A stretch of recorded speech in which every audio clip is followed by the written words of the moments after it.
My name is Margaret Whitmore, and I am 68 years old.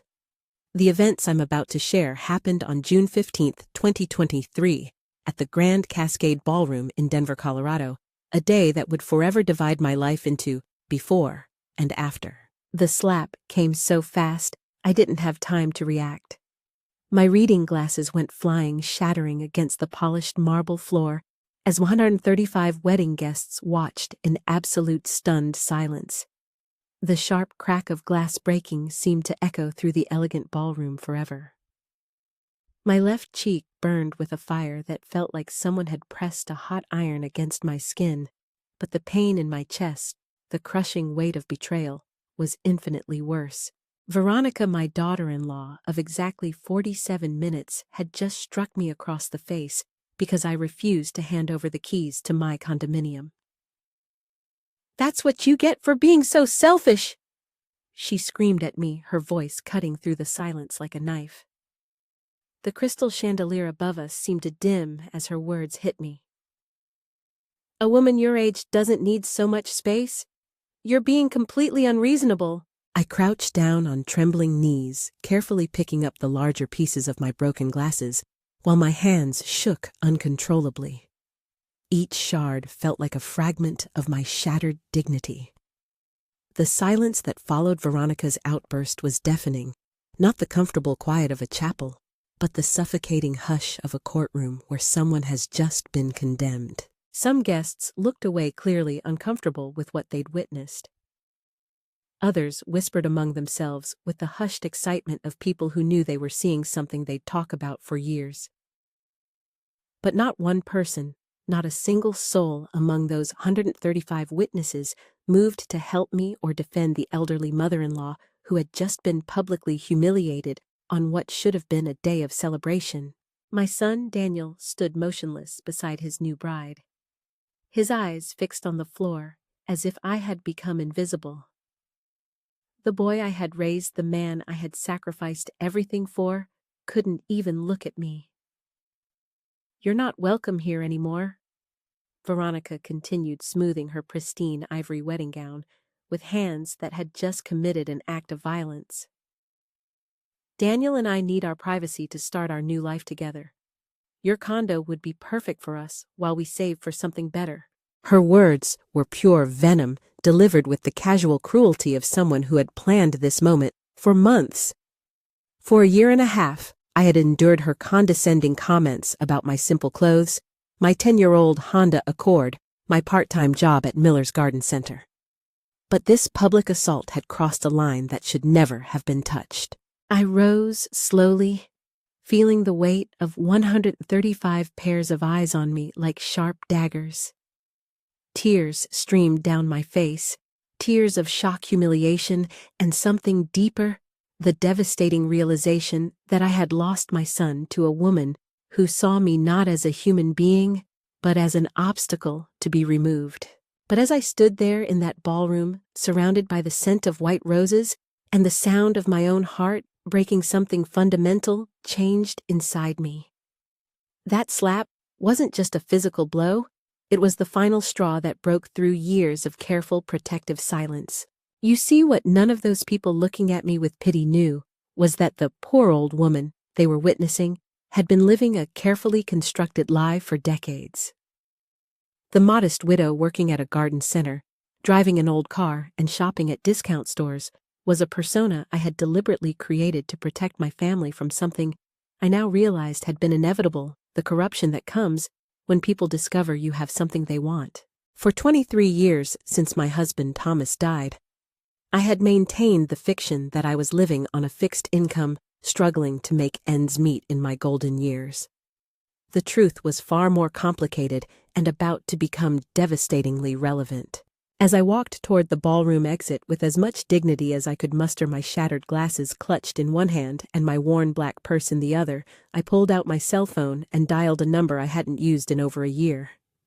A number I had hoped I would never need to use.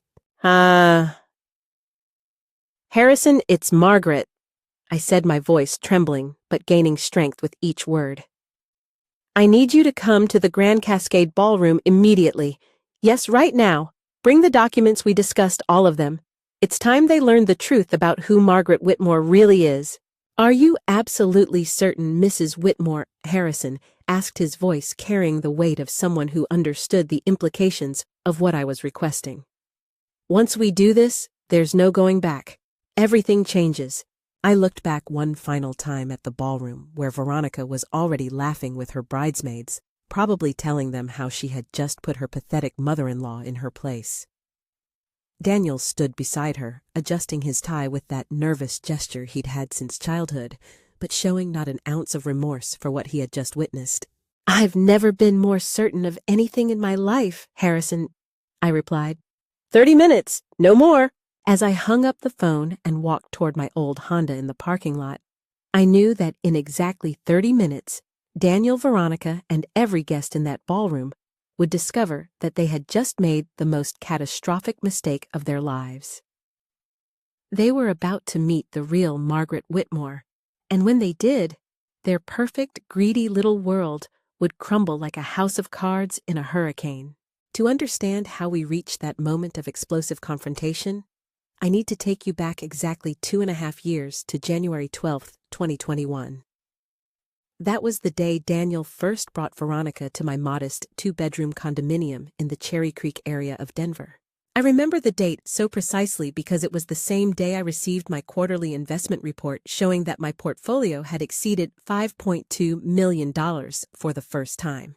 The irony wasn't lost on me as I was privately celebrating reaching a new financial milestone. I was about to meet the woman who would ultimately try to destroy my life to get her hands on what she assumed was my meager pension.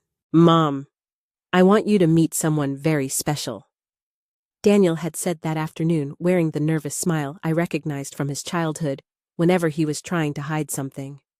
At 33, he still had that same tell. And there she was, Veronica Chen, 26 years old, with her perfectly styled black hair, designer clothes that cost more than I spent on groceries in 3 months, and a smile that never quite reached her eyes. From the very first moment she walked into my living room, I could feel her cataloging everything, the second-hand furniture I had deliberately chosen, the faded curtains that had hung in my windows for 8 years, the simple ceramic dishes visible through my kitchen doorway. "What a cozy place," she murmured, her tone suggesting anything but coziness. Her eyes lingered on the panoramic view of downtown Denver from my living room window, and I caught her taking a subtle photo of the view with her phone when she thought I wasn't looking. That first dinner was a carefully orchestrated performance on both our parts.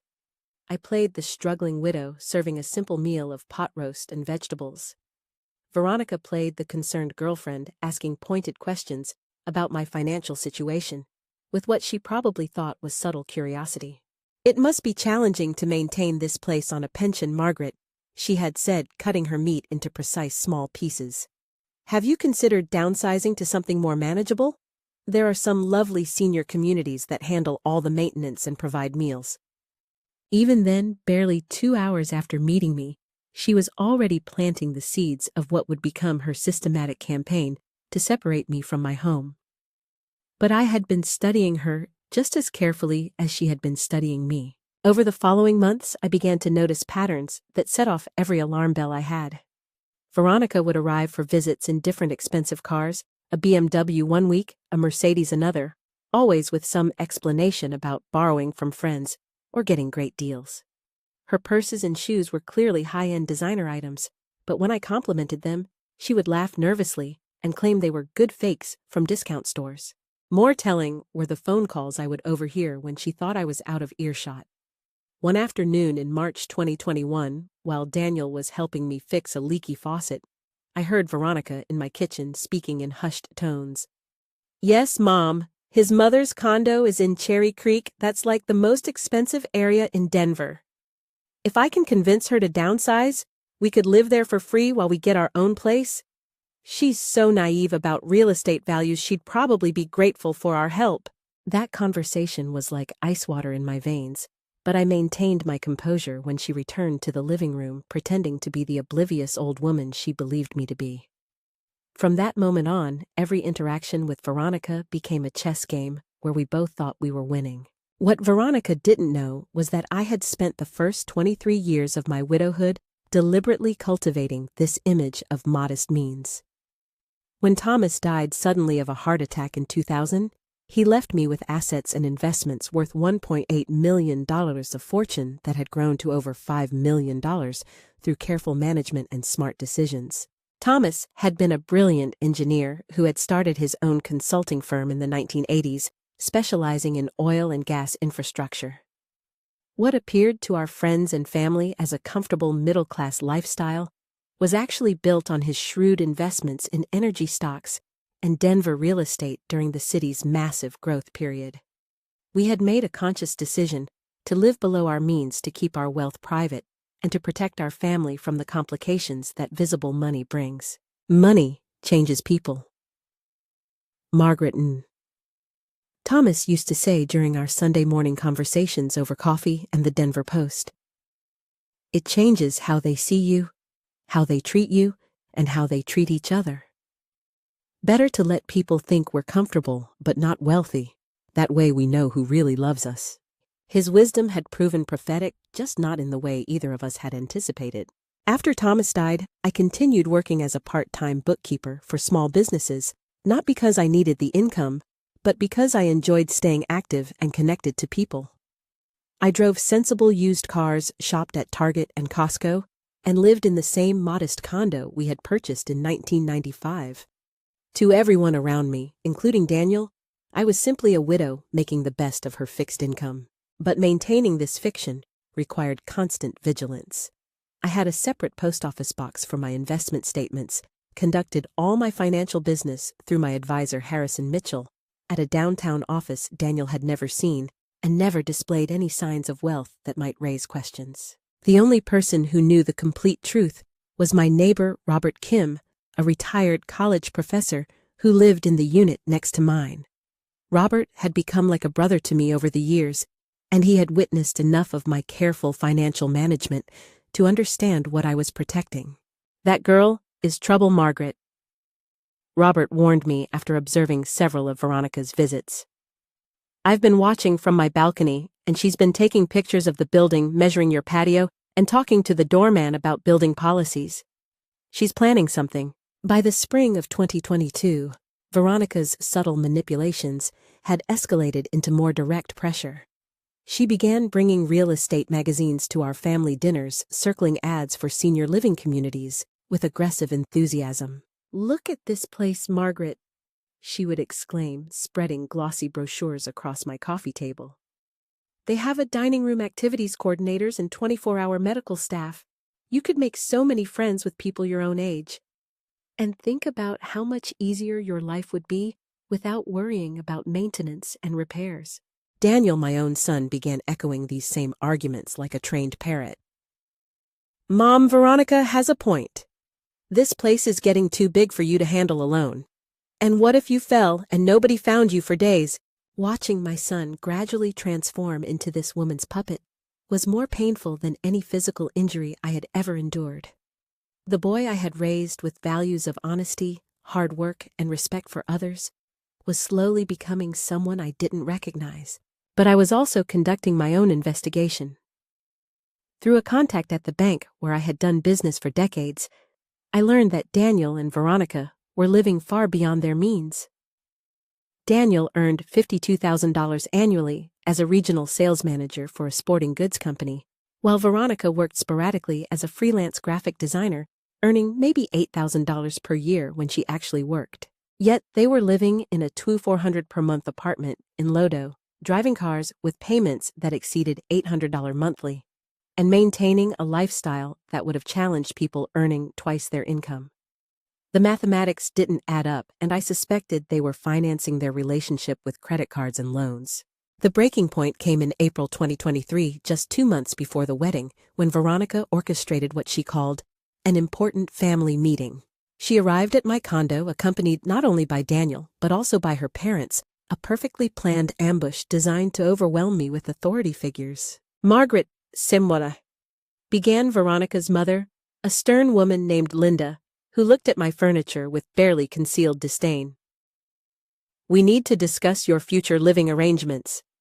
At your age, living alone in such a large space isn't just impractical, It's dangerous. Veronica's father, Frank, a heavy-set man, who had spent the first 10 minutes of his visit examining my condo with the eye of a real estate appraiser, joined the attack. We've done some research, and there are excellent senior communities in the Denver area that would be perfect for someone in your situation. The sale of this place would provide more than enough to cover the costs with plenty left over for other family needs. Their words were rehearsed, too polished to be spontaneous. Daniel sat silent throughout their presentation, nodding occasionally like an obedient child. When I finally asked him directly what he thought, his response shattered whatever remained of my illusions about our relationship. "Mom, they're right," he said in a voice I barely recognized. "Veronica and I have been talking, and we really think this would be best for everyone. You'd be safer, happier, and we could help you with the transition." Help me with the transition. The euphemism was so transparent it was almost insulting. What they meant was, let us take your home and we'll graciously allow you to disappear into an institution where you won't be an inconvenience anymore. That night, after they left with my firm refusal echoing in their ears, I made a decision that would change everything. I called Harrison Mitchell, the financial advisor, who had been managing my affairs since Thomas's death. "Harrison, I need you to conduct a complete financial investigation of my son and his fiancée. I want to know everything: income, debts, assets, liabilities, every detail." The results of that investigation arrived 10 days later in a confidential report that made my hands shake as I read it. Daniel and Veronica weren't just living beyond their means, they were drowning in debt. Together, they owed $147,000 on credit cards, personal loans, and financing agreements. Daniel's credit score had dropped to 580, and Veronica's was even worse at 520. The apartment they lived in was 3 months behind on rent, totaling $7,200 in arrears. Their car payments were in default, and they had received eviction notices twice in the past year. The elaborate wedding they were planning with a budget exceeding $65,000 was being financed entirely through additional credit cards and a high-interest personal loan. But the most devastating revelation was at the end of the report. According to public record searches, Daniel had been making inquiries with law offices about procedures for obtaining guardianship over elderly parents deemed incapable of managing their own affairs. He had been researching the legal process for declaring me mentally incompetent. My own son was planning to have me declared mentally unfit so he could seize control of what he assumed were my modest assets. The betrayal was so complete, so calculated, that I sat in my living room and wept for the death of the relationship I had cherished most in the world. But even as my heart was breaking, my mind was working. If Daniel and Veronica thought they could manipulate and intimidate a helpless old woman, they were about to discover they had catastrophically misjudged their target. It was time for Margaret Whitmore to step out of the shadows. The 30 minutes I spent waiting in the parking lot of the Grand Cascade Ballroom felt like the longest half-hour of my life. I sat in my Honda Accord, a car I had chosen specifically because it was reliable, fuel-efficient, and unremarkable, watching the golden light spill from the ballroom windows while I prepared for what would either be the most justified moment of my life or a decision I would regret forever. During those crucial minutes, I forced myself to remember exactly how we had reached this point of no return. The final straw hadn't been the slap, terrible as that was. It had been the discovery just 1 week before, the wedding of the backup plan Daniel and Veronica had prepared in case their emotional manipulation failed. My neighbor Robert had knocked on my door at 7:30 on the morning of June 8th, holding a manila envelope and wearing an expression I had never seen on his professorial face, a mixture of anger and deep concern. "Margaret, you need to see this," he had said, his voice tight with controlled fury. "Yesterday afternoon, while you were at work, I saw 2 people at your door with official-looking papers. They left this envelope tucked under your doormat, but I thought you should know they spent 20 minutes photographing your building directory and talking to Mrs. Patterson about your daily routines." Inside the envelope was a legal document that made my blood run cold, a petition for emergency guardianship pre-filled with my name and address, waiting only for final signatures and filing. Daniel and Veronica had prepared the paperwork to have me declared mentally incompetent, claiming I was suffering from dementia and was unable to manage my own affairs. The petition included statements from concerned neighbors, whose names I didn't recognize, medical observations from doctors I had never seen, and a detailed inventory of my assets requiring protection, an inventory that was surprisingly accurate for people who thought I was poor. But there was more. Attached to the guardianship petition was a power of attorney document that would have given Daniel complete control over my finances, my living situation, and my medical decisions.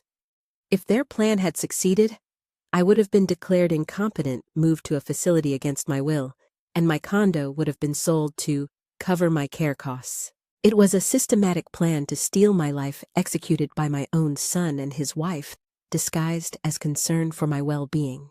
That discovery had been my final moment of naive hope that Daniel might still be reachable, that somewhere inside the man I had raised was the boy who had once promised to always protect me. Now I knew better. The son I had loved was gone, replaced by a stranger who saw me as nothing more than an inconvenient obstacle to his financial security. As I sat in that parking lot, I opened the folder Robert had retrieved from my apartment documents I had hoped I would never need to use. The first was a bank statement from my primary investment account at Denver Private Wealth Management, showing a current balance of $527,000. The second was the deed to a downtown office building I had purchased as an investment in 2019, which generated monthly rental income of $47,000. The third was the title to a vacation home in Vail that I had bought but never used, worth approximately $800,000. But there was something else in that folder that would make the revelation even more devastating for Daniel and Veronica. For the past 3 years, without their knowledge, I had been the invisible safety net keeping their financial house of cards from completely collapsing. The bank records showed monthly transfers totaling $4,800 that I had been making to various accounts and creditors on Daniel's behalf. When he thought he was getting bonus payments from work, it was actually money I was secretly transferring to his checking account. When his rent mysteriously became more affordable, it was because I had been supplementing his payments. When his credit card balances seemed to manage themselves, it was because I had been making minimum payments to keep him from default. Over 36 months, I had transferred $172,800 to support Daniel and Veronica's unsustainable lifestyle, thinking I was helping my son through a temporary difficult period. Instead, I had been enabling his transformation into someone who could plan to betray his own mother. The most bitter irony was yet to come. The very wedding where Veronica had slapped me and Daniel had stood silent, the celebration where they had humiliated me for being a financial burden, had been made possible by a $65,000 payment I had secretly made to the Grand Cascade Ballroom 3 months earlier. Headlights swept across the parking lot, illuminating my car with harsh white light. Harrison Mitchell stepped out of his black Mercedes, carrying the leather briefcase that had become synonymous with major life changes.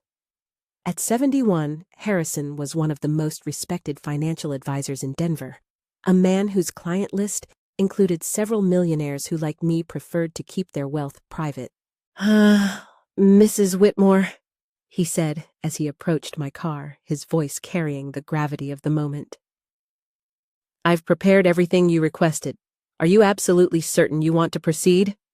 Once we walk into that ballroom, there's no way to undo what's about to happen. I looked toward the ballroom one final time, where through the floor-to-ceiling windows, I could see the reception in full swing. Veronica was in the center of the dance floor, surrounded by her bridesmaids, probably recounting her triumph over the difficult mother-in-law. Daniel stood nearby, champagne glass in hand, smiling with the relief of a man who thought his problems had been solved. Harrison, I said, my voice steady for the first time all evening. For 33 years, I have protected Daniel from the consequences of his choices. I paid for his college when his grades weren't good enough for scholarships. I covered his credit card debt when he overspent in his 20s. I secretly subsidized his lifestyle when he chose to live beyond his means. Every time I told myself I was being a good mother, helping him through temporary problems. I paused, watching my son laugh at something one of his groomsmen had said, completely oblivious to the storm that was about to break over his head. But what I was really doing was teaching him that there would always be someone to clean up his mistakes, someone to sacrifice so he could avoid difficult choices. I created the man who could stand by and watch his wife assault his mother because he thought I was powerless to fight back. I'm not protecting him anymore, Harrison. I'm setting him free to learn who he really is when there's no safety net. Harrison nodded slowly, understanding that this wasn't about revenge. It was about justice, consequences, and the painful process of stopping an enabling relationship that had poisoned both our lives. Then let's go introduce them to the real Margaret Whitmore, he said. The ballroom fell silent the moment we walked through the entrance. 135 guests turned to stare at the elderly woman, who had been humiliated and driven away less than an hour earlier, now returning with a distinguished gentleman in an expensive suit carrying an official-looking briefcase. Some guests recognized Harrison immediately. His face had appeared in Denver Business Journal articles about successful wealth management, and several people in the room had undoubtedly heard his name in certain financial circles. His presence at social events usually meant something significant was about to happen. Veronica was the first to react, her voice cutting through the silence with the same arrogance that had launched this entire confrontation. "What are you doing here, Margaret? You already made your dramatic exit. Wasn't that enough attention for one evening?" But I could hear something new in her voice, a note of uncertainty that hadn't been there during her earlier triumph.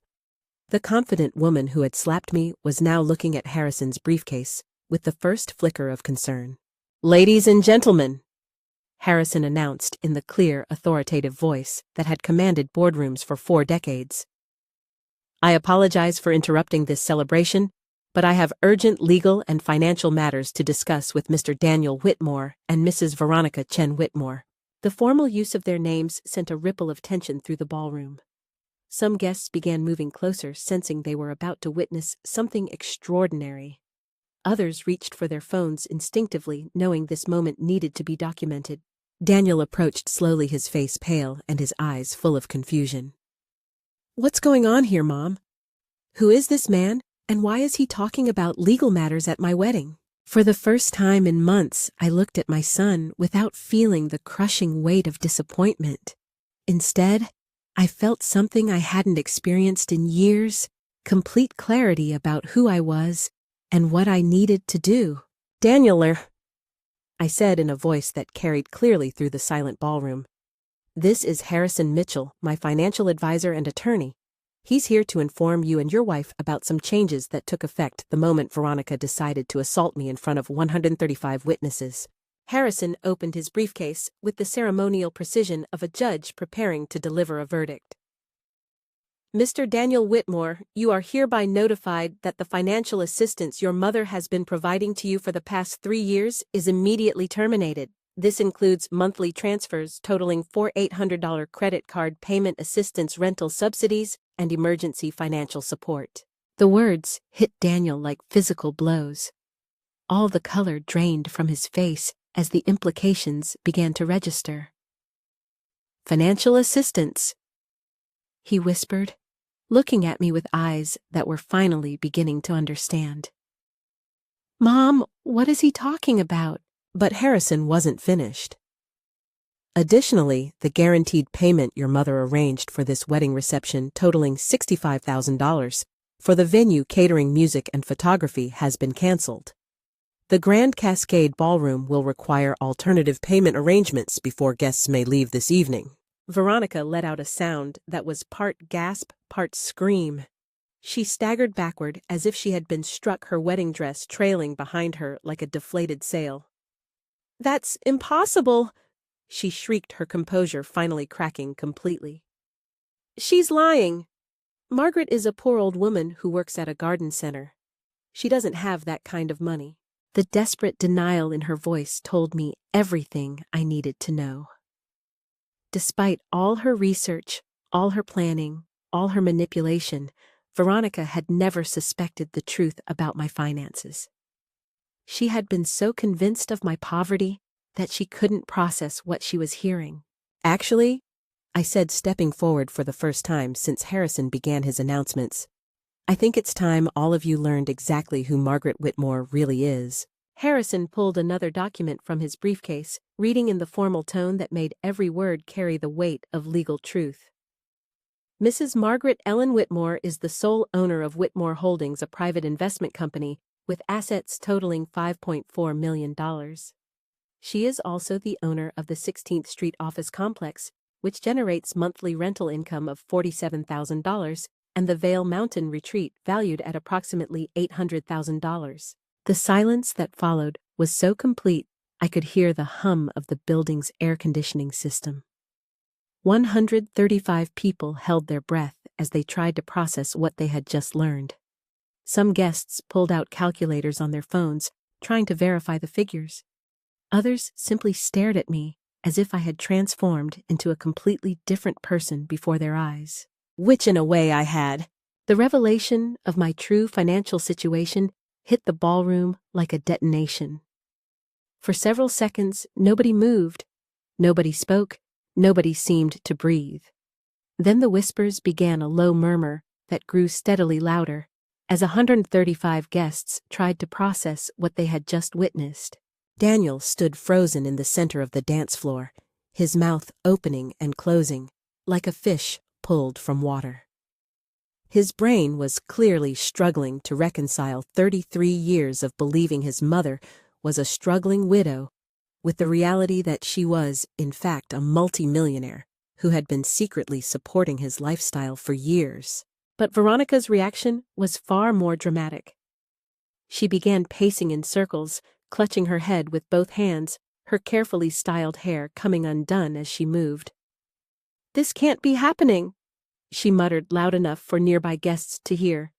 "This can't be real. She's lying. She has to be lying." Her desperation was palpable, and I almost felt sorry for her. Almost. But then I remembered the systematic campaign of psychological abuse she had waged against me, the legal documents she had prepared to steal my life, and the sound of her hand striking my face just 1 hour earlier. Harrison continued his methodical delivery of information that was systematically destroying everything Daniel and Veronica thought they knew about their world. "Furthermore," he announced, "Mrs. Whitmore has made changes to her estate planning. All assets previously designated for Daniel Whitmore have been redirected to the Colorado Foundation for Elder Protection and the Denver Homeless Initiative." This final blow landed with devastating effect. Daniel actually stumbled backward, catching himself against a nearby table. Several champagne glasses fell to the floor, the sound of breaking crystal providing an almost too perfect metaphor for what was happening to his carefully constructed life. "You can't do that!" Veronica suddenly screamed, abandoning all pretense of dignity. She rushed toward me with such fury that Harrison stepped protectively between us. "We're your family. Daniel is your only child. You can't disinherit him over one stupid fight." Her words revealed the fundamental flaw in her understanding of what had just happened. This wasn't about one stupid fight. This was about months of systematic manipulation, emotional abuse, and ultimately a conspiracy to steal my independence and assets through legal fraud.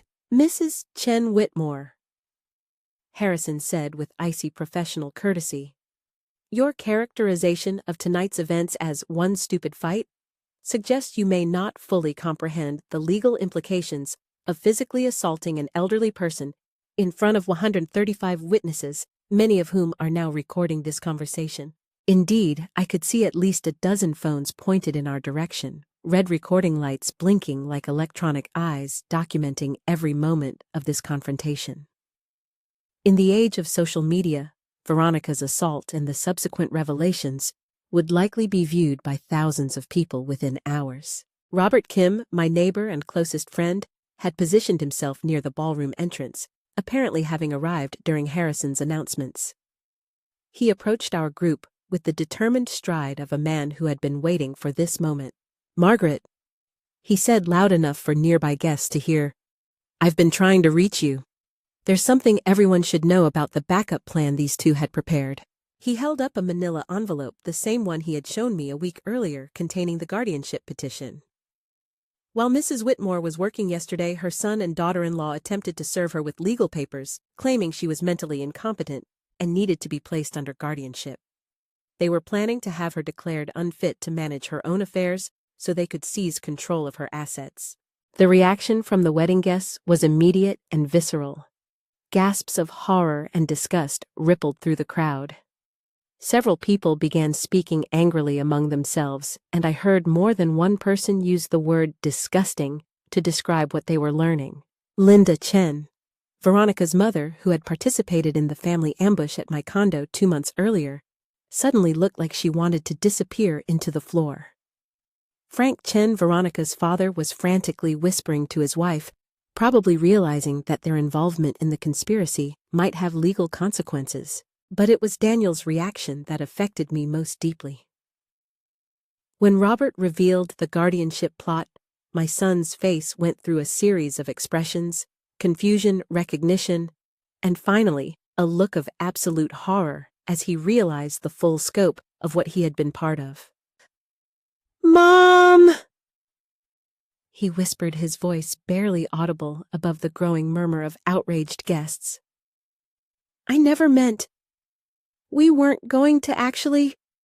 It was just supposed to be backup in case." His fragmentary attempts at explanation only made everything worse. Each half-finished sentence was an admission that yes, they had prepared legal documents to strip me of my independence.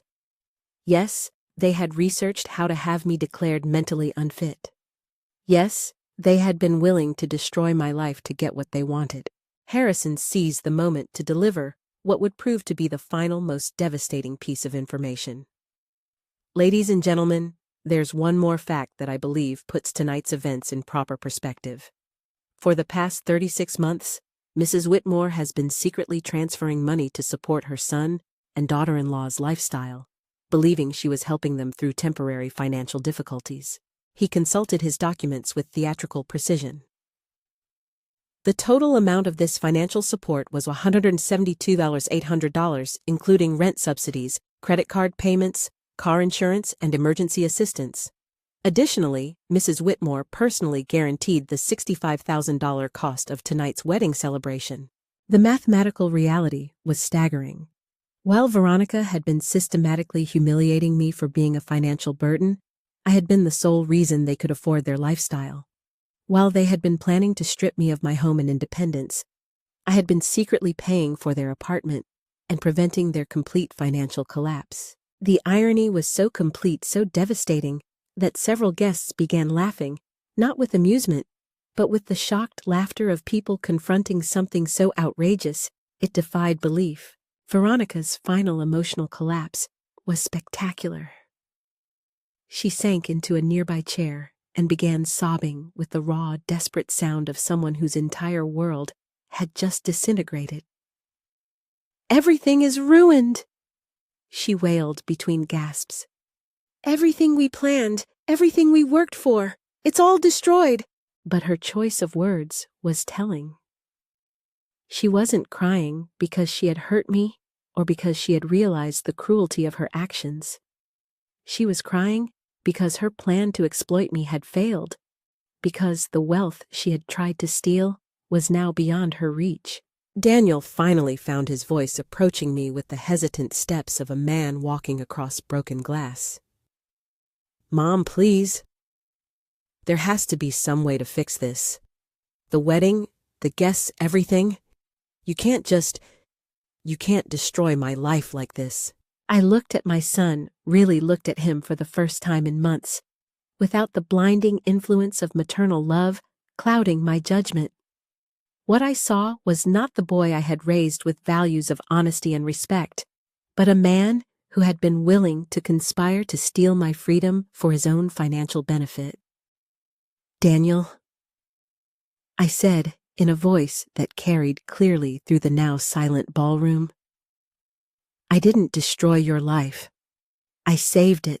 For 33 years, I have protected you from the consequences of your choices, and that protection corrupted you into someone I don't recognize. What you're experiencing now isn't destruction, it's reality. It's what your life actually looks like when someone isn't secretly subsidizing your poor decisions. My words seemed to hit him like physical blows. His shoulders sagged, and for the first time since childhood, he began to cry. Not the manipulative tears of someone trying to get their way, but the broken sobs of a person finally confronting the truth about themselves. The Grand Cascade ballroom manager, a professionally dressed man named Martinez, approached our group with several official-looking papers in his hands. "Excuse me," he said, with the carefully neutral tone of someone trying to manage a crisis, "but I need to speak with whoever is responsible for tonight's payment arrangements. We've received notice that the guaranteed payment has been canceled, and we need to resolve this immediately." His appearance added a new layer of immediate practical crisis to what had already been an emotional catastrophe. Harrison handed him a business card with efficient professionalism. "Mr. Martinez, you'll need to arrange alternative payment with Mr. and Mrs. Whitmore," Harrison said, gesturing toward Daniel and Veronica. "Mrs. Margaret Whitmore is no longer responsible for any financial obligations related to this event."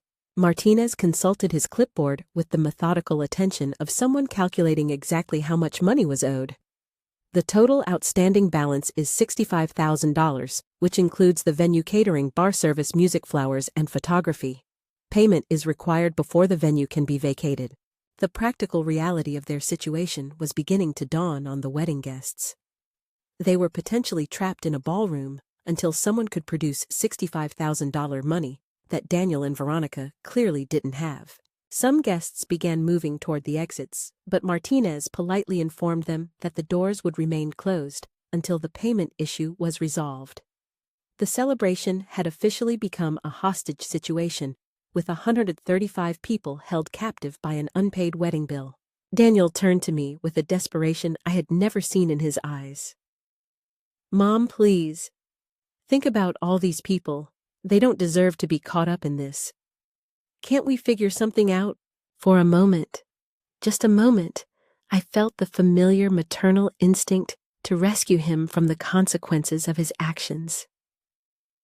It would have been so easy to write a check to make this problem disappear, to return to the comfortable pattern of protecting him from reality. But then I remembered the legal documents Robert had shown me, the systematic campaign of emotional abuse, the sound of Veronica's hand striking my face, and most importantly, the look in Daniel's eyes when he had stood silent while his wife assaulted his mother. "Daniel," I replied, "you're 33 years old. You're married now.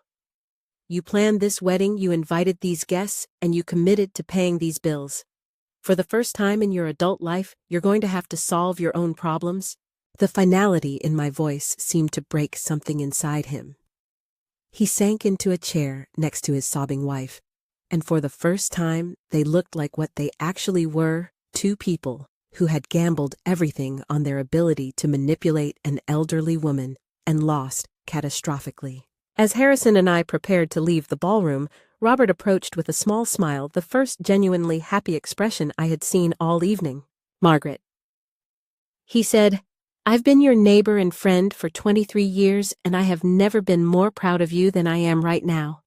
You did exactly what needed to be done." His words meant more to me than any amount of money. For decades, I had defined myself as Daniel's mother, deriving my sense of worth from my ability to support and protect him. Tonight, for the first time, I had acted not as an enabling parent, but as a woman who demanded to be treated with basic human dignity. As we walked toward the ballroom exit, leaving behind 135 stunned guests and a newlywed couple facing the complete collapse of their financial house of cards, I felt something I hadn't experienced in years, genuine peace. The woman who had entered that ballroom as a victim was leaving as someone entirely different. Someone who would never again allow herself to be manipulated, abused, or taken advantage of. Someone who had finally learned that real love sometimes requires saying no. The 3 days following the wedding were unlike anything I had experienced in my 68 years. My phone rang constantly, reporters who had heard about the Denver wedding scandal, from guests who had posted videos online, lawyers representing Daniel and Veronica, and surprisingly dozens of people I had never met who simply wanted to express their support. The story had gone viral on social media with hashtags like Your Wedding Justice and True Elder Abuse. The video of Veronica slapping me had been viewed over 2 million times on various platforms, and the subsequent revelation of my hidden wealth had turned the entire incident into a cautionary tale about greed and family manipulation. But the most difficult calls were the 37 attempts Daniel made to reach me in those first 72 hours. I let every single call go to voicemail, but I listened to each message, watching the progression of his emotional state from anger to bargaining to desperation to something that might have been genuine remorse. "Mom, you have to talk to me," his voice said in the 15th message, recorded at 2:30 a.m. on June 18th. "I know we made mistakes, but you can't just cut us off completely. We're family. That has to mean something." By the 25th message, his tone had changed completely. "Mom, please. We've been evicted. Veronica's parents won't help us anymore. I lost my job because the videos from the wedding went viral, and my company said it was bad for their image. I know I messed up, but I need to talk to you. I need to explain." The final message, number 37, came at 11:47 p.m. on June 19th. "Mom, I'm sorry. I'm so sorry. I don't know how everything got so messed up. I don't know who I became. But I'm still your son, and I'm hoping that somewhere in your heart you still love me enough to give me a chance to make this right." That last message broke my heart in a way that even the slap hadn't. Because buried underneath the manipulation and the greed and the terrible choices, I could hear echoes of the little boy I had raised. But I also knew that answering those calls would only enable him to avoid the full consequences of his actions, and I had finally learned that consequences were the only thing that might save him. Instead of calling Daniel back, I spent those 3 days working with Harrison to understand the complete scope of what I had set in motion. The financial implications were staggering, but they were also exactly what Daniel and Veronica needed to experience if they were ever going to learn to live within their means. Without my secret subsidies, their monthly expenses exceeded their income by $3,200. The apartment they could no longer afford had a lease that ran until March 2024, with 9 months of payments at $2,400 each, a total obligation of $21,600 they had no way to meet. Their car payments, insurance, and credit card minimums required another $1,800 monthly that they didn't have. "Mrs. Whitmore," Harrison said during one of our meetings, "I want to make sure you understand that what you've done will likely force them into bankruptcy. Their credit will be destroyed for years, and they'll have to completely restructure their lifestyle." "Harrison," I replied, "what I've done is stop enabling them to live a lie. Bankruptcy might be the best thing that could happen to them. It will force them to start over with realistic expectations about what they can actually afford." But the consequences extended beyond just Daniel and Veronica. The wedding scandal had created a crisis for both extended families that revealed character in ways I hadn't expected. Linda and Frank Chen, Veronica's parents, had initially tried to blame me for ruining their daughter's special day. But when videos of the slap began circulating and details about the guardianship plot became public, they quickly changed their tune. Frank actually showed up at my condo on June 20th with a stammering apology and an offer to help mediate between Veronica and me. "Mrs. Whitmore," he said, standing uncomfortably in my doorway, "I think there's been a terrible misunderstanding. Veronica never meant to hurt you. She's just a passionate person who sometimes lets her emotions get the better of her." I listened to his pathetic attempt to minimize his daughter's assault and fraud attempt, then calmly closed the door in his face. Some relationships once broken couldn't be repaired with hollow apologies and wishful thinking. But the most surprising reaction came from my extended family.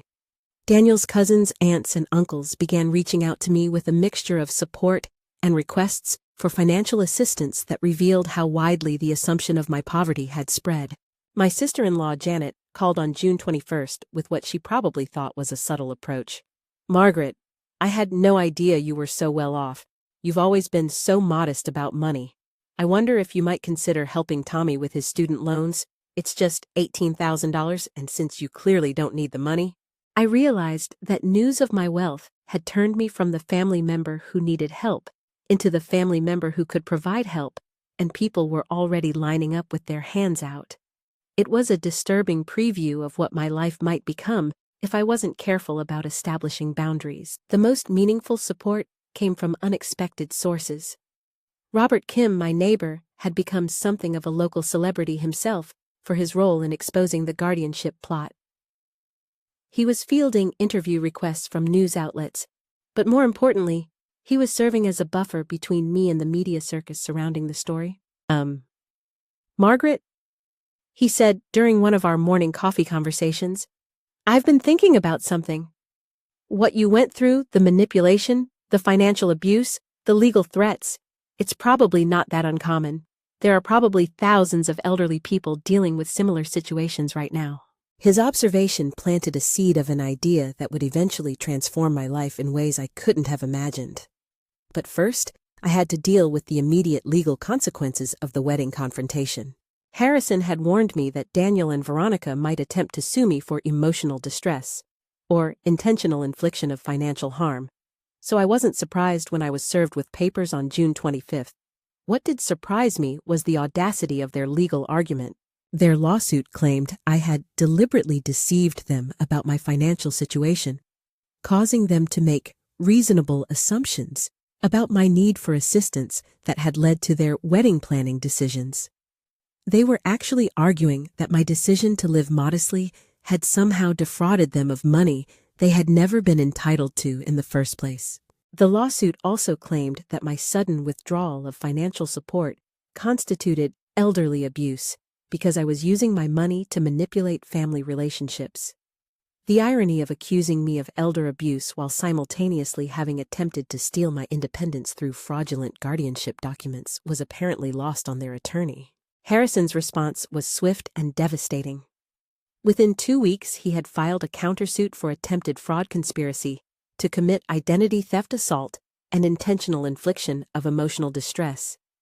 The evidence was overwhelming videos of the assault, copies of the guardianship documents, witness statements from wedding guests, and financial records proving my years of secret support. Mrs. Whitmore. Harrison explained, their lawsuit is what we call a nuisance suit. They're hoping you'll settle out of court to avoid publicity. But given the evidence we have, I'm confident we can not only get their suit dismissed, but also secure substantial damages for what they put you through. The countersuit had an immediate effect on Daniel and Veronica's situation. No attorney would take their case on contingency once they saw the evidence against them, but they couldn't afford to pay legal fees up front. Within days, they were forced to withdraw their lawsuit and focus on basic survival. By early July, the full scope of their financial collapse was becoming apparent. They had been evicted from their Lodo apartment and were living in a single room at Veronica's parents' house, a cramped situation that was reportedly creating additional family tension. Daniel's job search was being hampered by the viral videos that showed him standing silently while his wife assaulted his mother. Veronica's freelance graphic design work had completely dried up after potential clients found the wedding videos online. Their cars had been repossessed, their credit cards canceled, and they were facing multiple lawsuits from creditors.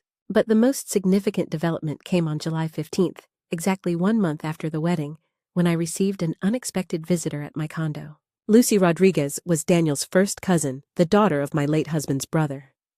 At 31, she was a high school English teacher who had always maintained a close relationship with both Daniel and me. I hadn't seen her since the wedding, where she had been seated at a table in the back and had witnessed everything. "Aunt Margaret," she said when I opened my door. "I've been trying to work up the courage to come see you for weeks. I need to apologize for my family's behavior, and I need to tell you something important." Lucy had always been my favorite among Thomas's nieces and nephews, intelligent, thoughtful, and genuinely kind. If anyone in the extended family was going to understand what had really happened, it would be her. Lucy, you don't need to apologize for anything, I said, inviting her in for coffee. You weren't part of what Daniel and Veronica did. But I knew something was wrong, she replied, settling into my kitchen chair with obvious distress. For months, I could see that Daniel was changing. He used to be such a good person, Aunt Margaret. When we were kids, he would defend anyone who was being picked on. He was the one who taught me to stand up for people who couldn't defend themselves. Her words painted a picture of the son I remembered before greed and manipulation had corrupted him into someone unrecognizable. What happened to him, Lucy? I asked, genuinely wanting to understand how the boy I had raised could have become someone capable of such betrayal. Veronica happened, Lucy said bluntly. And debt and pressure and a lifestyle they couldn't afford. But mostly Veronica. She convinced him that you were holding him back, that you were too attached to him, that he needed to prioritize his marriage over his relationship with you. She paused, clearly struggling with what she wanted to say next. Aunt Margaret, there's something else. After the wedding, I did some investigating on my own. I wanted to understand how things had gotten so bad. I found out that Veronica has done this before. My coffee cup froze halfway to my lips. What do you mean? She was engaged to another man before Daniel, a guy named Richard, whose mother owned a successful restaurant. Veronica moved in with them, convinced Richard that his mother was too controlling, and gradually isolated him from his family. When the mother caught Veronica stealing money from the restaurant, Veronica accused the mother of elder abuse and tried to have her committed. The pattern was chillingly familiar. Lucy continued. The engagement ended when Richard finally realized what was happening, but not before Veronica had destroyed his relationship with his mother and stolen about $30,000 from the restaurant. Richard's mother died 6 months later from the stress of it all. I set down my coffee cup with trembling hands. The woman who had slapped me, who had planned to steal my independence, who had systematically manipulated my son, was apparently a serial predator who targeted elderly people through their adult children. Lucy, I said slowly, does Daniel know any of this? I tried to tell him, but he wouldn't listen. He said I was jealous because Veronica didn't like me. He said his family was trying to interfere with his happiness. Lucy's voice broke slightly. I lost my cousin long before you lost your son, Aunt Margaret. The Daniel who could do what he did to you isn't the person I grew up with. Her revelation reframed everything I thought I understood about the situation. Daniel wasn't just a man who had made poor choices. He was a victim of manipulation who had become complicit in victimizing others. It didn't excuse his actions, but it helped explain how someone I had raised with strong values could have strayed so far from them. What are you going to do now? Lucy asked. For the first time since the wedding, I had a clear answer to that question. I'm going to make sure this never happens to another family, I said. The idea had been growing in my mind since my conversation with Robert about other elderly people facing similar manipulation. Lucy's revelation about Veronica's history of targeting families crystallized my thinking into a concrete plan that would give meaning to everything I had endured. By August 2023, I had made a decision that would define the rest of my life. Using a portion of my assets, I established the Colorado Foundation for Elder Protection, dedicated to helping seniors who were being financially or emotionally abused by family members or caregivers. Harrison helped me structure the foundation as a 501c3 nonprofit organization with an initial endowment of $2 million. The foundation would provide legal assistance, financial counseling, and emergency housing for elderly people facing the kind of systematic abuse I had experienced. Mrs. Whitmore. Harrison said during one of our planning sessions, "You realize this foundation will likely become your full-time occupation. Are you prepared for that level of commitment?" I looked around my condo, the same modest home that Veronica had coveted, that Daniel had tried to take from me, that had become the symbol of everything they thought was wrong with my life. For the first time in years, it felt truly peaceful. Harrison. I replied, "For the past 3 years, I've been using my money to enable destructive behavior. I'd rather spend the rest of my life using it to prevent the kind of suffering I went through." The foundation's first case came just 2 weeks after we officially opened. Maria Santos, a 74-year-old widow from Aurora, had been contacted by our office after her story was featured in a Denver Post article about elder financial abuse. Maria's situation was heartbreakingly familiar. Her daughter, Carmen, and son-in-law had moved into Maria's house temporarily after losing their jobs. Over the course of 18 months, they had isolated Maria from her friends, taken control of her bank accounts, and begun selling her possessions to fund their drug habits. When Maria tried to ask them to leave, Carmen had threatened to have her declared mentally incompetent and placed in a nursing home. The threats were backed up by a folder of legal documents that looked remarkably similar to the ones Daniel and Veronica had prepared for me. Working with a team of attorneys, social workers, and financial advisors, the foundation was able to help Maria regain control of her finances, legally evict her daughter and son-in-law, and establish protective measures to prevent future abuse. The process took 4 months and cost $18,000 in legal and administrative fees, money Maria couldn't have afforded on her Social Security income. "Mrs. Whitmore," Maria said during our final meeting, tears streaming down her face, "you gave me back my life. I was so scared, so alone. I thought I would die in that house watching them destroy everything my husband and I had built." Her gratitude was overwhelming, but it was also deeply healing for me.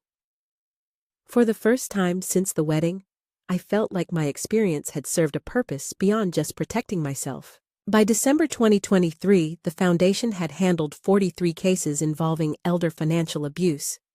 We had recovered over $800,000 in stolen assets, prevented 12 fraudulent guardianship attempts, and provided emergency housing for 26 seniors who had been evicted or threatened by abusive family members. But the work was also emotionally devastating.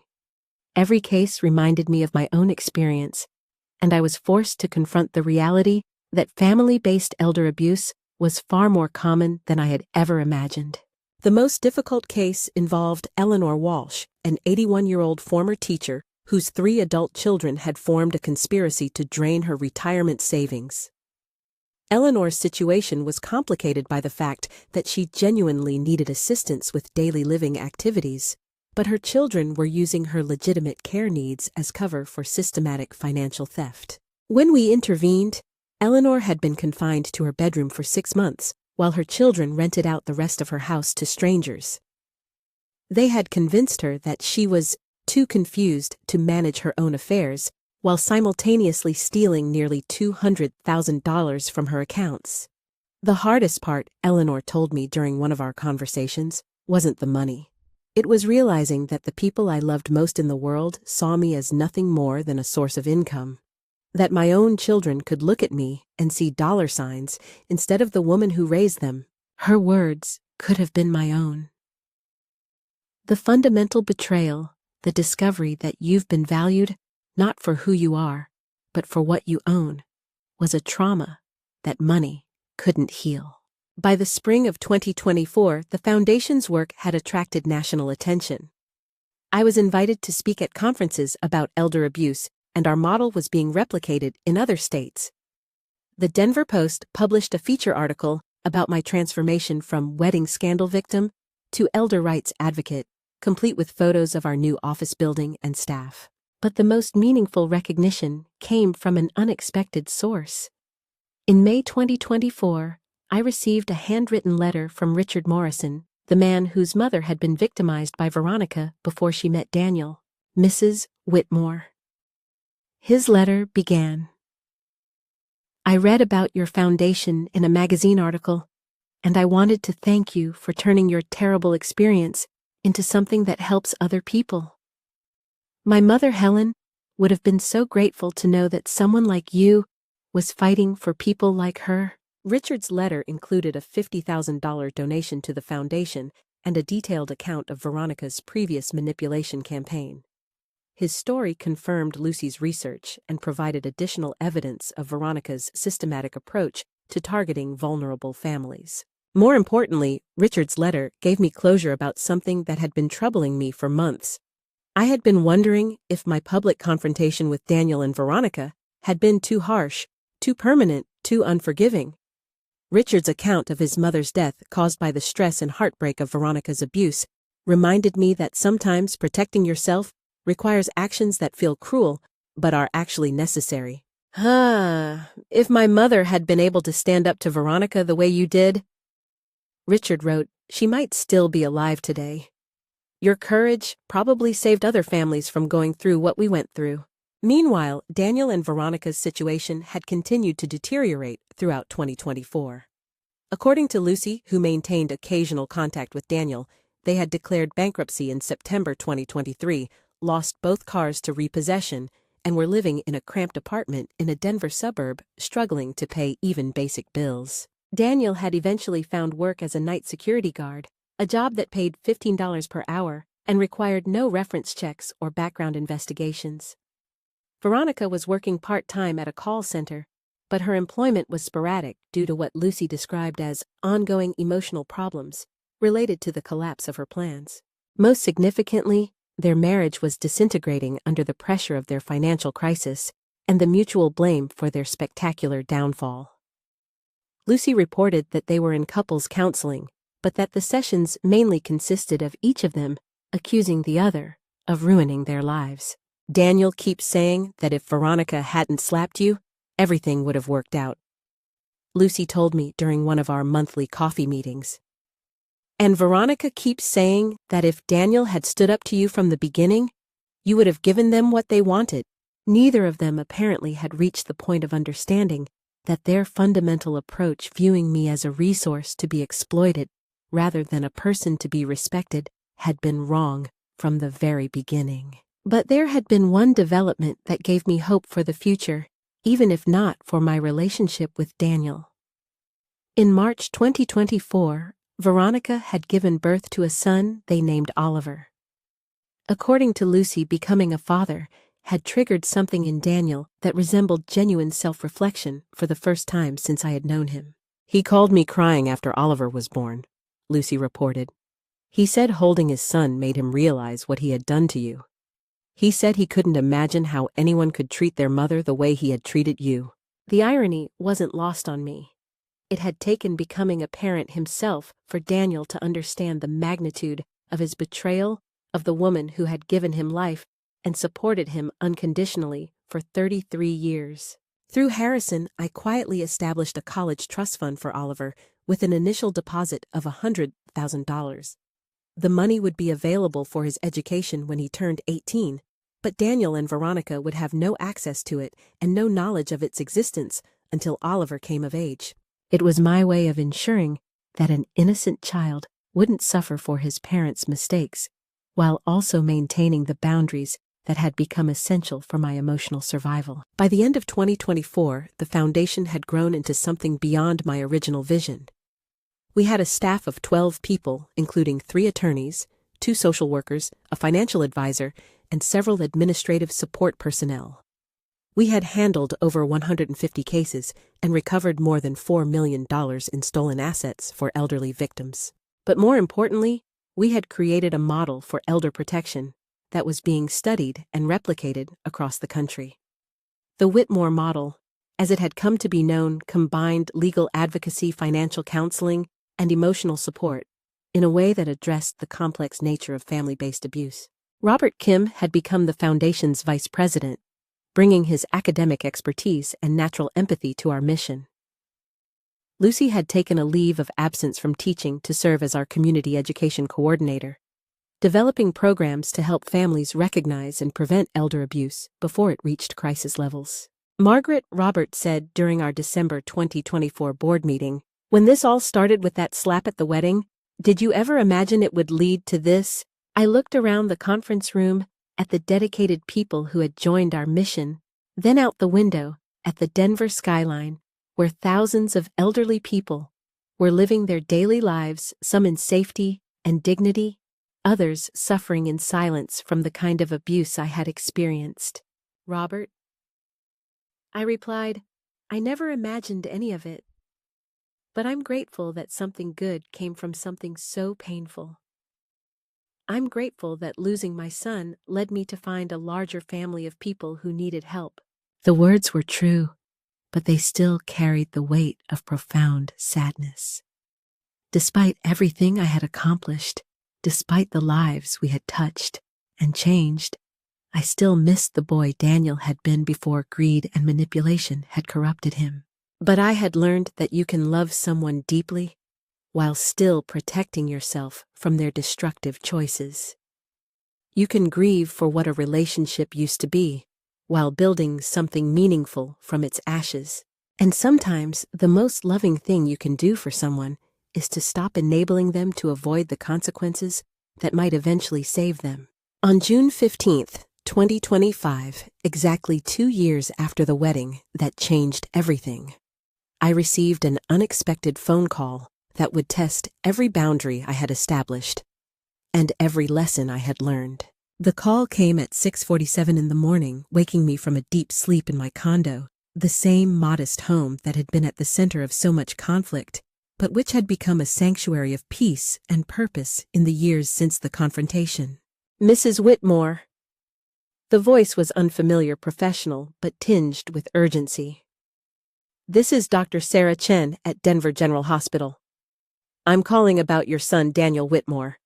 He's been in a serious car accident, and he's listed you as his emergency contact. The words hit me like a physical blow. Despite everything that had happened between us, despite the boundaries I had established and the distance I had maintained, Daniel was still my son. The thought of him lying injured and alone in a hospital bed triggered every maternal instinct I had spent 2 years learning to control. Is he? I couldn't finish the question. He's stable, Dr. Chen assured me, but he's going to need surgery for internal injuries. Mrs. Whitmore, I should tell you that he's been asking for you repeatedly since he regained consciousness. He seems very distressed about your relationship.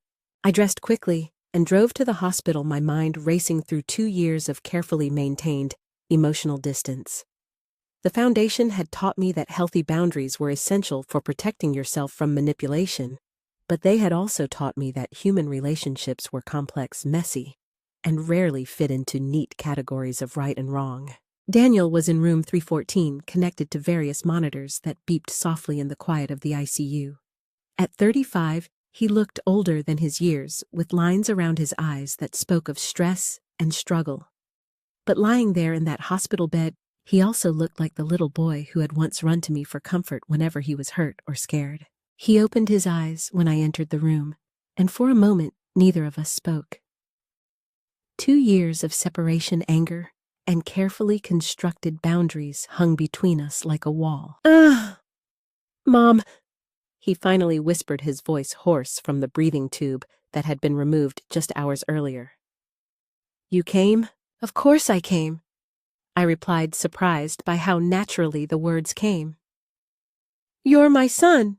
Tears began streaming down his face, and for several minutes, he couldn't speak at all. When he finally found his voice again, what he said surprised me with its directness and apparent sincerity. Mom, I need to tell you something before they take me into surgery. I need to tell you that you were right about everything. About Veronica, about the money, about what we were trying to do to you. I need to tell you that I'm ashamed of the person I became. His words carried the weight of someone who had spent a long time thinking about what he wanted to say. This wasn't the desperate manipulation I had heard in his voicemails 2 years earlier. It was something deeper and more honest. Daniel, I said carefully, you don't need to do this now. You need to focus on getting better. No, Mom, I do need to do this because I might not get another chance, and I can't go into surgery carrying this guilt. He struggled to sit up slightly, wincing from the movement. After everything fell apart, after we lost everything, and our marriage started failing, I had a lot of time to think about what had happened. And then, when Oliver was born, he paused, his eyes filling with fresh tears. When I held my son for the first time, I realized what I had done to you. I realized that I had looked at the woman who gave me life, who sacrificed everything for me, and I had seen her as an obstacle to my happiness. I realized that I had been willing to steal your independence, your dignity, your home, just to make my life easier. His words were devastating in their honesty, but they were also exactly what I had been hoping to hear for 2 years, genuine acknowledgement of what had happened without excuses or attempts to minimize his actions. The worst part, he continued, is that I convinced myself I was doing it for love. I told myself that Veronica was my future, that I had to choose between her and you, that being a good husband meant putting her needs first. But the truth is, I was just scared of being poor, scared of losing the lifestyle I couldn't afford, and I was willing to sacrifice you to keep it. I sat down in the chair beside his bed, my emotions warring between the protective love I had always felt for him and the hard-won boundaries that had kept me safe for 2 years. What happened to you and Veronica? I asked, though Lucy had already told me most of the story. She left me 6 months ago, Daniel said. Took Oliver and moved back to her parents' house in California. She said I was a failure as a husband and a provider, that she should have married someone who could give her the life she deserved. She said the whole disaster at the wedding was my fault, because I should have been able to control you better. Even in his pain and vulnerability, I could see that he was beginning to understand the true nature of the woman who had manipulated him into betraying his family.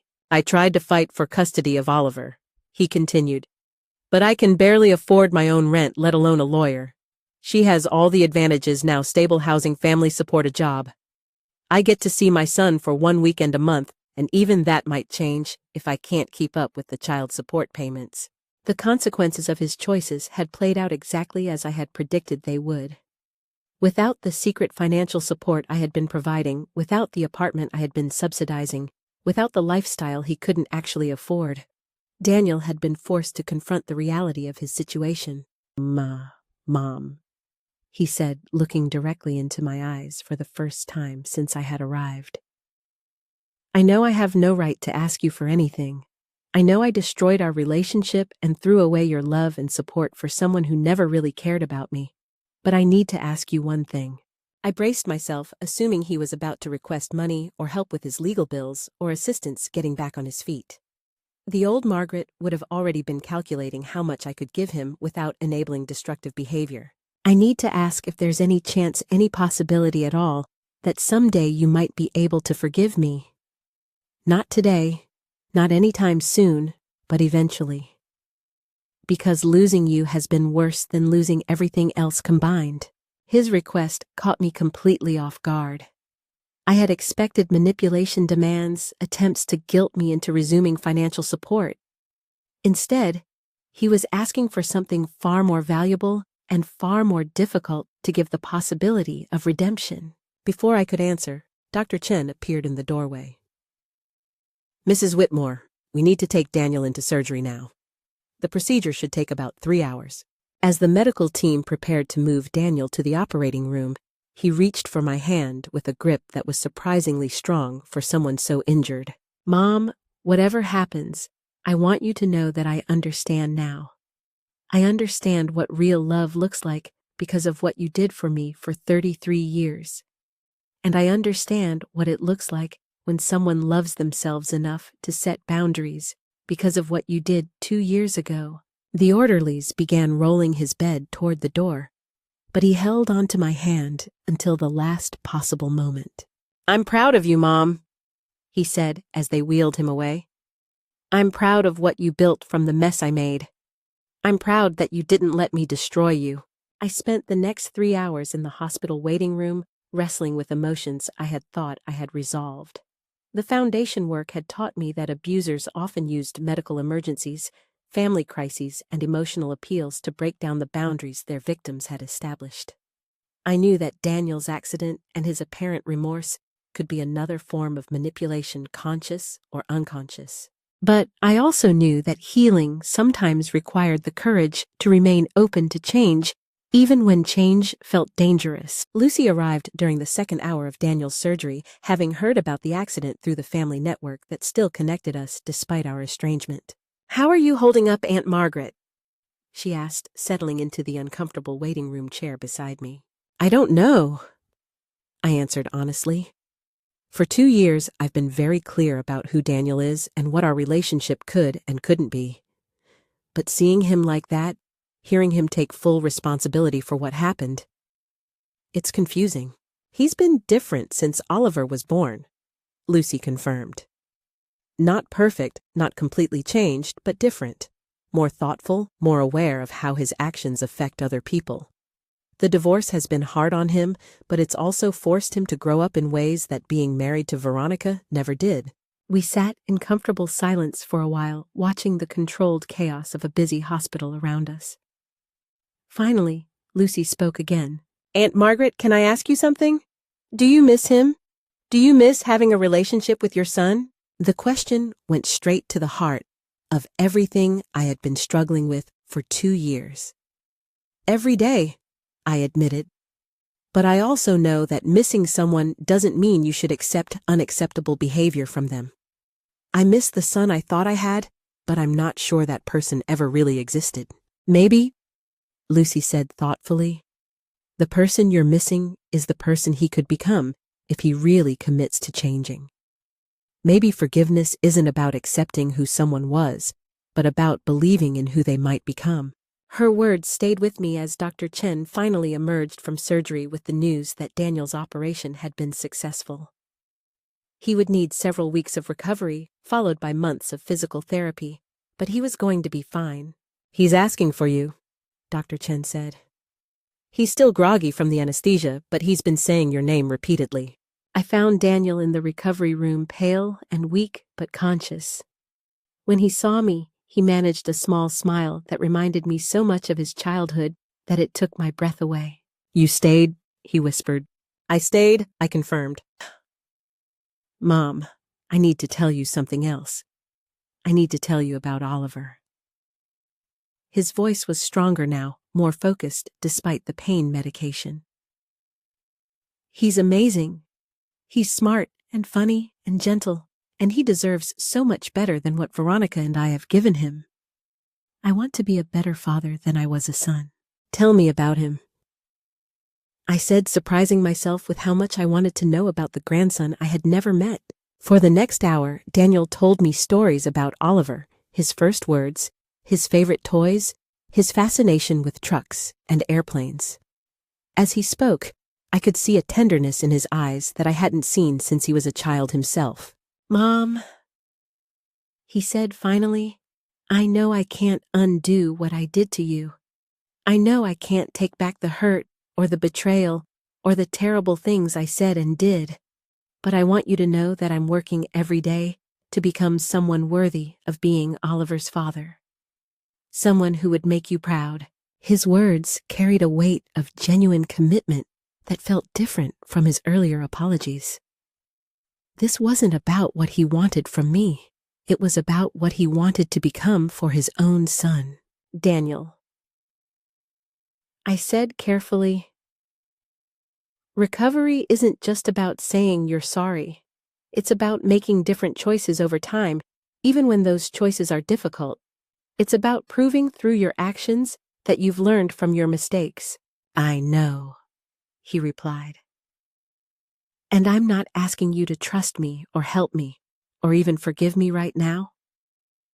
I'm just asking you to leave the door open for the possibility that I might earn those things someday."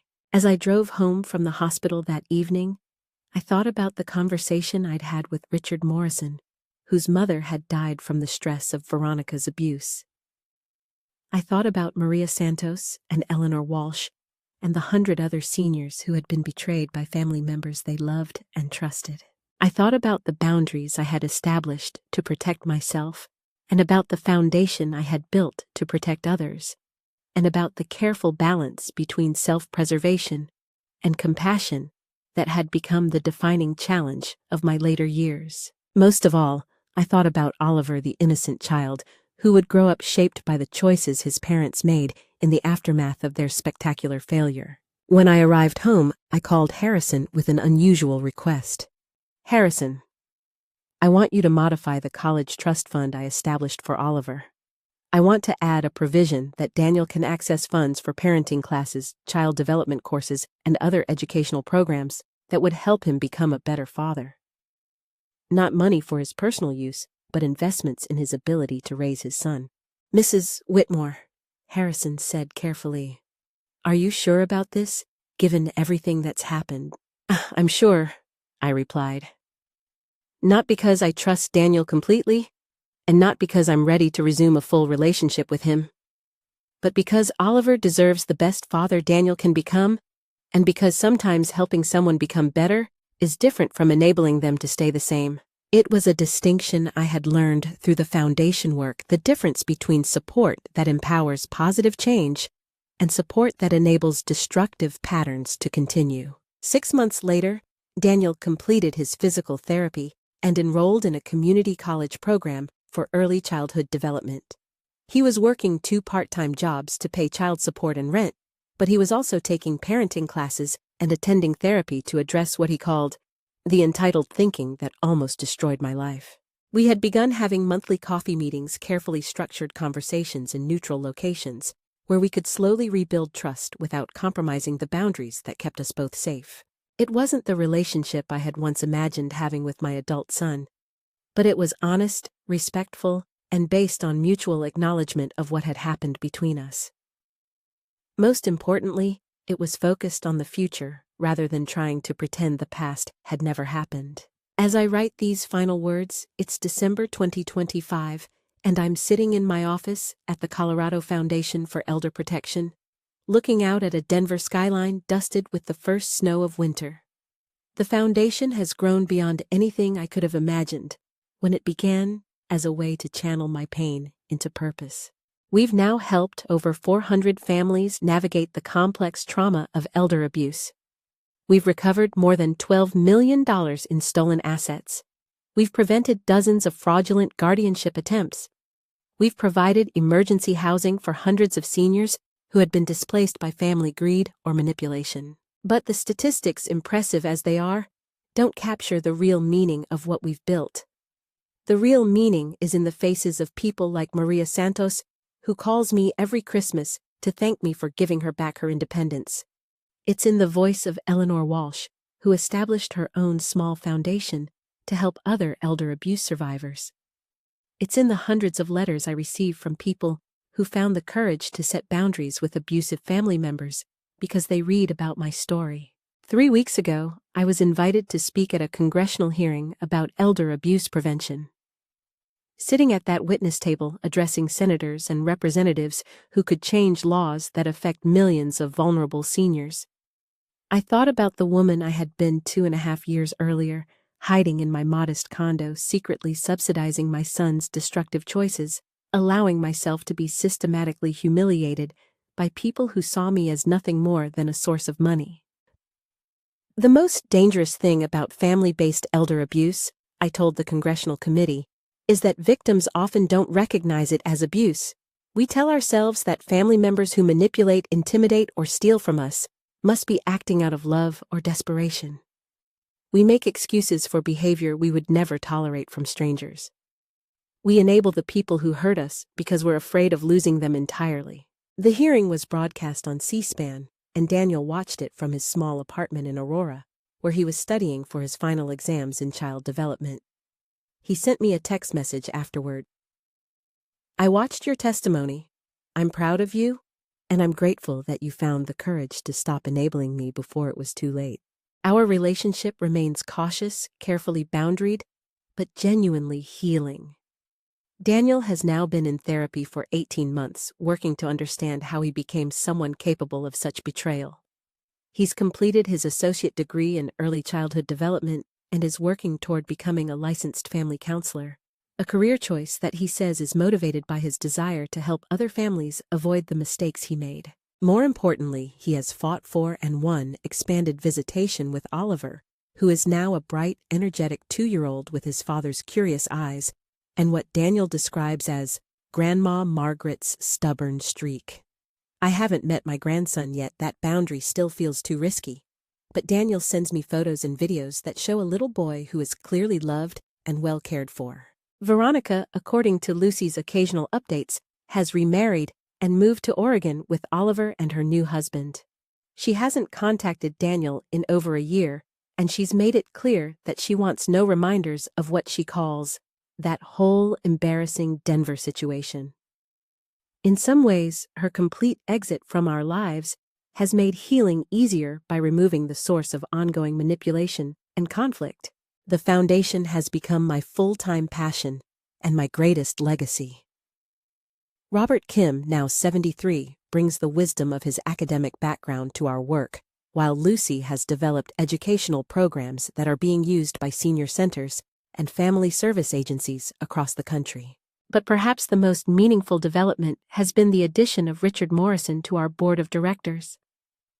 The man whose mother died from the stress of Veronica's abuse has become one of our most effective advocates, speaking at conferences and legislative hearings about the long-term consequences of family-based elder abuse.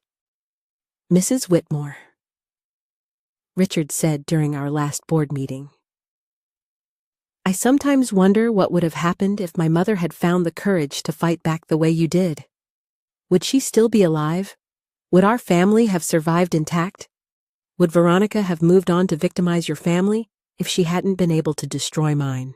His questions have no answers, but they remind me that personal courage can have consequences far beyond our own lives. The stand I took in that ballroom didn't just protect me, it potentially protected other families from going through what Richard's family endured. Last month, the Foundation published a book based on my experience in the cases we've handled. When Family Hurts, a guide to recognizing and surviving elder abuse.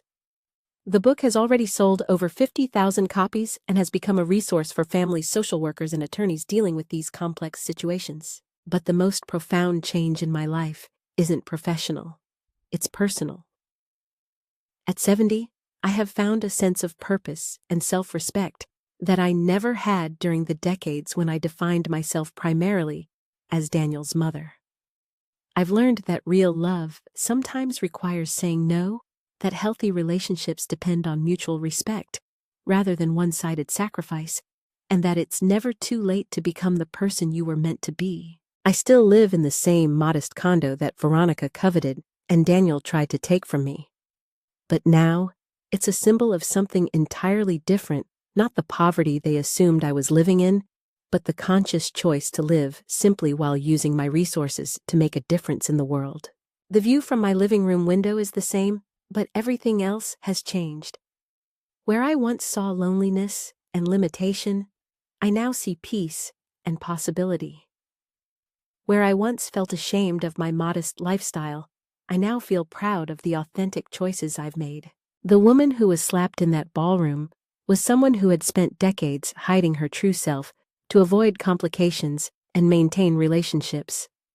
The woman I am now is someone who understands that the most authentic relationships are built on truth, respect, and healthy boundaries. I won't lie and say that I don't sometimes miss the Daniel I thought I knew, or that I don't wish things could have been different.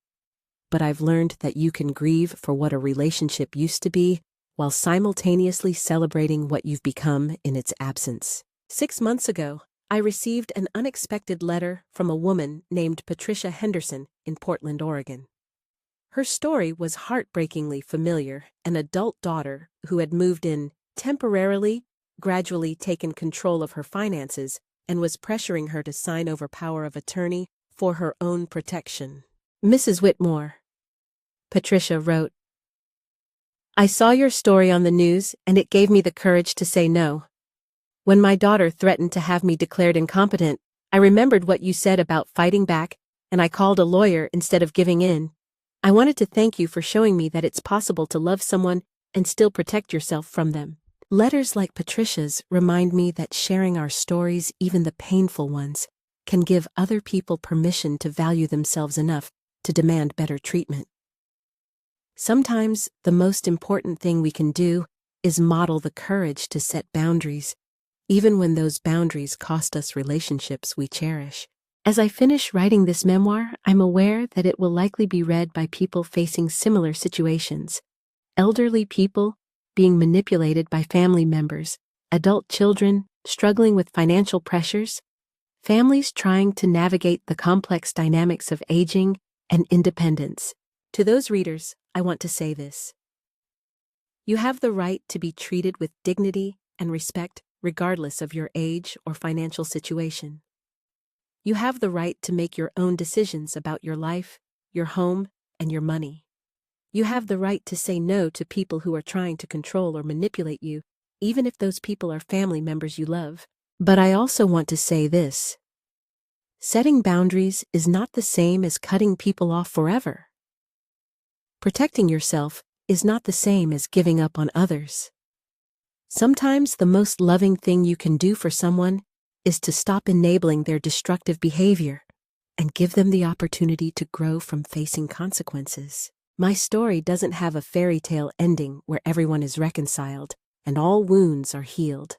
But it has something better.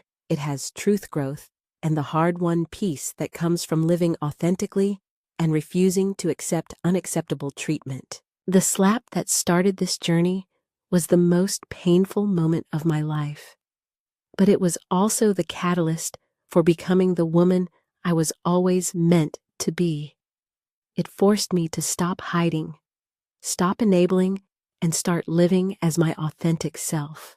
Today, at 70, I am stronger, more purposeful, and more genuinely happy than I was at any point during the decades when I was trying to be the person I thought others needed me to be. That transformation didn't happen overnight, and it wasn't without cost.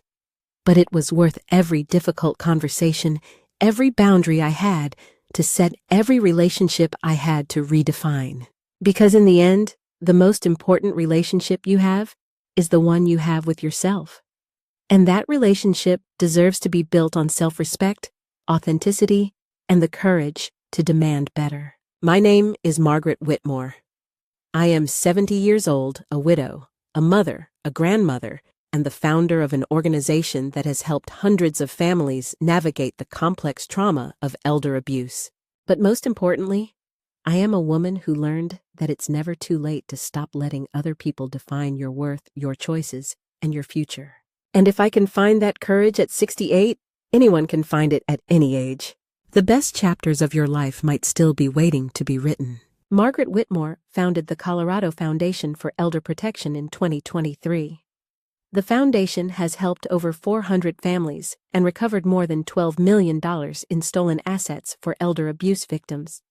Her book, When Family Hurts: A Guide to Recognizing and Surviving Elder Abuse, is available wherever books are sold, with all proceeds supporting elder protection programs nationwide.